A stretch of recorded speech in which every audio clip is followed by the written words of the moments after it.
Salut à tous, c'est Ziz, j'espère que vous allez bien.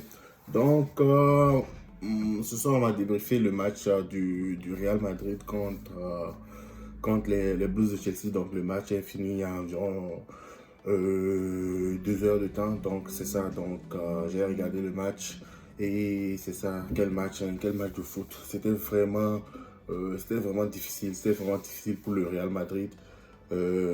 C'était compliqué parce qu'on s'est fait dominer, pendant presque tout le match. Chelsea a eu plus d'occasions que nous, mais on s'en sort surtout grâce au remplaçant, grâce à Rodrigo qui a réussi à faire la différence en entrant. Heureusement qu'il a pu marquer parce que c'était vraiment difficile dans l'ensemble. Donc, moi, j'ai quelques points à souligner dans ce match, quelques points que le Real Madrid doit améliorer si on veut aller au bout de l'aventure. Il faudra changer parce que d'abord, je vais revenir sur le match de Toni Kroos. Franchement, Kroos, ce n'est plus possible.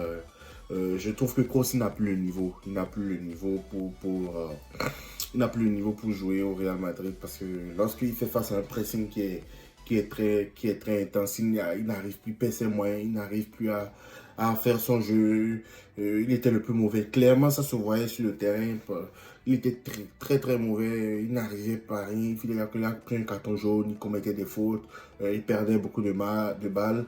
Il avait de la misère à la relance, c'est ça. Donc, on a vu clairement la différence quand Camavinga est entré. Camavinga, il a apporté plus de sérénité au milieu de terrain. Il défendait mieux. Il a fait les fautes qu'il fallait aussi. Je me rappelle d'une action, en fait, je pense que c'est Werner qui part tout seul, au fait. Qui part tout seul, le Camavinga, il fait la faute pour l'empêcher parce que le gars, il part tout seul, au fait, au but, il file au but, il fait la faute, il commet la faute, donc c'est ça. C'est ça le Real a besoin actuellement, d'un milieu qui va quand même contrôler le milieu, faire face à la pression, faire le geste qu'il faut, au fait, parce que la crosse, ça commence à s'enchaîner, les matchs s'enchaînent et ça ne s'améliore pas. Merci pour tout ce qu'il a fait, mais je pense qu'il faut laisser la chance à Camavinga de s'exprimer. Donc, c'est ça. Donc, ça, c'est le premier point. Le second point, je vais reprocher au fait à Ancelotti de ne pas avoir sorti Kroos plus tôt, au fait. Parce que Kroos, il devait pas commencer la deuxième mi-temps. Il devait pas sortir à la 110e minute. Il devait sortir immédiatement. Il devait sortir immédiatement en première période parce que c'était clairement lui le maillon faible de l'équipe. Donc, c'est ça. Donc, je ne comprends pas pourquoi Ancelotti a attendu la 110e minute avant de le sortir, alors que le gars, il n'était pas dans son match. Il n'était pas dans son match. Donc, il fallait le sortir. Heureusement que c'est passé cette fois-ci, mais il fallait prendre cette décision-là plus tôt pour que on ne soit pas mené 3-0 et c'est ça, et passer à côté de l'élimination, ce qui serait dramatique parce que perdre une avance de 2 buts comme ça acquise au match aller, c'est vraiment très très très grave que lorsque tu perds au match retour. Donc ça c'est assuré. Donc revenons au match de Vinicius. Oh, je l'ai trouvé. Je vais dire son match, il est moyen. Je ne vais pas vous dire le match, il est bon. Mais le match n'est pas bon aussi. Il a des pour et des contre. Vinicius, il a été mauvais. Je vous dirais, pendant presque tout le match, il n'a pas été du tout bon. Parce qu'il perdait beaucoup, il faisait face à Reece James. Je me souviens d'une action où il essaye de dribbler Reece James. Le gars, il réussit à le prendre la balle. Et c'est ça, il commence à perdre ses moyens parce qu'il n'arrivait pas à faire la différence face à Reece James. Reece James, il a été excellent, au fait, sur le côté de Vinicius. Il a vraiment limité les actions de Vinicius. Donc, pendant le match, pendant les 90 minutes, je donne peut-être 3 ou 4 à Vinicius. Mais au fur et à mesure que la prolongation, au fur et à mesure que la prolongation, le temps de la prolongation débutait, donc au fur et à mesure qu'on est entré en prolongation, je trouvais un meilleur Vinicius, je trouvais un Vinicius plus frais. Peut-être parce que Reece James était plus fatigué, peut-être parce qu'il avait beaucoup pressé, parce qu'il avait beaucoup joué, il avait beaucoup couru, donc c'est ça, Vinicius, je le trouvais plus frais dans le match. Notamment, c'est lui qui a donné la passe décisive à Benzema. Il a fait le geste qu'il fallait. Donc, je vais dire que le match de Vinicius, il n'est pas bon. Et il n'est pas mauvais aussi. Donc, il a fait l'essentiel. Il a fait la passe. Il a réussi. C'est l'un des principaux responsables, des principaux acteurs de la qualification du Real Madrid. Donc, c'est ça. Donc, bon, le match de Vinicius, il est moyen. Revenons au match de Benzema. Benzema, son match, il était bon. il a été bon parce qu'il a fait, il a bien pressé, il a bien dirigé l'équipe. C'est sûr, il n'a pas eu beaucoup d'occasions. Il a bien fait, il a bien défendu. Il a essayé de trouver au fait Vinicius entre les lignes. Oui, il a été intéressant. Même s'il n'a pas pu s'exprimer pendant les 90 minutes. C'est lui qui donne la victoire au Real Madrid en prolongation. Donc c'est sûr, il est en majeure partie responsable de la victoire, même si c'est pas lui le meilleur joueur, le MVP de ce match. Donc c'est ça. Donc j'ai vraiment aimé le match de Benzema, même s'il nous a habitués à mieux. Il a quand même fait l'essentiel. Donc, je vais revenir sur la performance de Valverde et Modric. Quel match, messieurs. Quel match de Valverde et Modric. Non, sérieux. Valverde et Modric, ils ont été excellents dans tout ce qu'ils ont entrepris. Valverde, il était partout, au fourré, au moulin, il défendait, il attaquait, il faisait tout. Il a tenté une frappe. Je me rappelle d'une frappe que je ne sais plus on lui donne une balle, il reçoit une balle. Je ne sais pas, c'est Vasquez qui l'adresse un centre et il reprend en première intention. Oh là là là là là là. Ce match incroyable. Toujours Valverde. Moi, je dis quelque chose. Valverde, il ne doit plus sortir du 11 de Ancelotti. Normalement, il doit rester.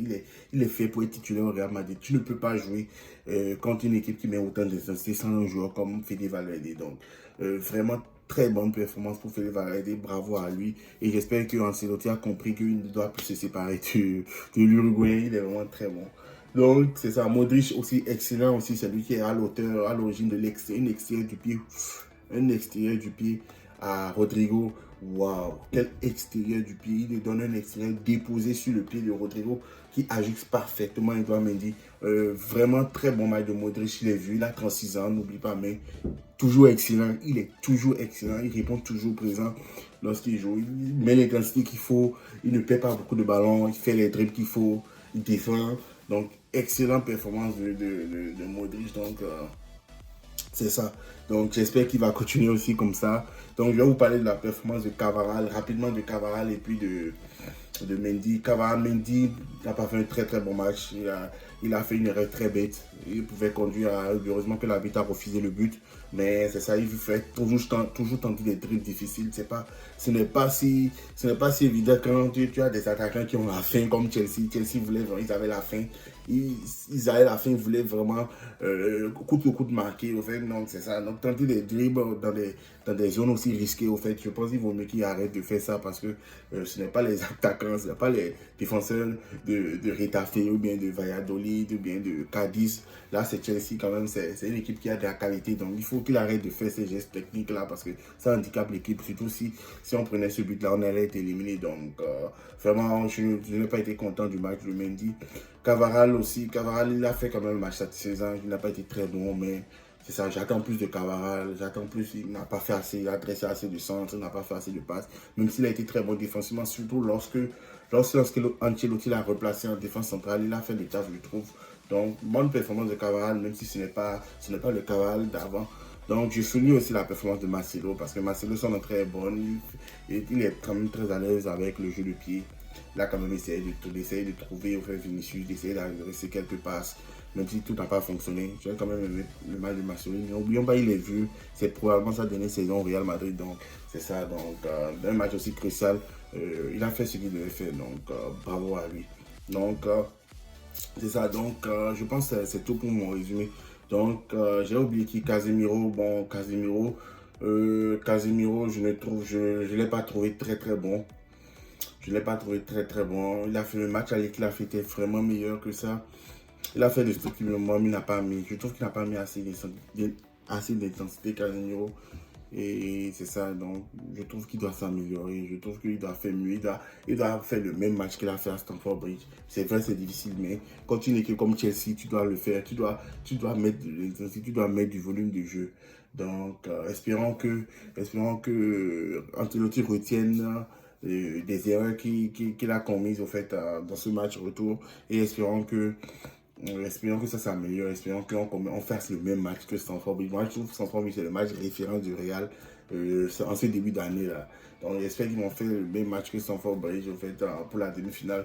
Donc demain on va connaître la défaite du Real Madrid, c'est entre Manchester City et l'Atlético. Personnellement je vois l'Atlético passer parce que, excusez-moi, je vois Manchester City plutôt passer parce que l'Atlético, C'est vraiment pas du tout ça. Le jeu qu'il propose ce n'est pas du football que l'entraîneur il propose avec les qualités qu'il a, il peut faire mieux.